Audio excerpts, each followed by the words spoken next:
વાવ થરાદ જિલ્લાના થરાદ તાલુકાની ચારડા પ્રાથમિક શાળામાં આજે લાગણીસભર દ્રશ્યો સર્જાયા હતા।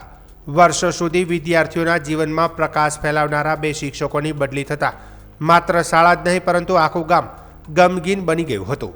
છેલ્લા 15 વર્ષથી ફરજ બજાવતા જિગ્નેશભાઈ વણજારાને 10 વર્ષથી સેવા આપતા ગીતાબેન ચૌધરીની બદલી નિમિત્તે વિદાય સમારંભ યોજાયો હતો। આ બંને શિક્ષકોએ બાળકોને માત્ર શિક્ષણ નહીં જ પરંતુ સંસ્કાર અને જીવન મૂલ્યો પણ આપ્યા હતા। વિદાયની ક્ષણે નાનકડા વિદ્યાર્થીઓએ પોતાના પ્રિય શિક્ષકોને છોડવા તૈયાર નહોતા। સાહેબ, અમને મૂકીને ના જાઓ કહીને બાળકો ચોધાર આંસુએ રડી પડ્યા હતા। આ કરુણ દ્રશ્યો જોઈ શિક્ષકો પોતે જ ભાવુક બની ગયા હતા।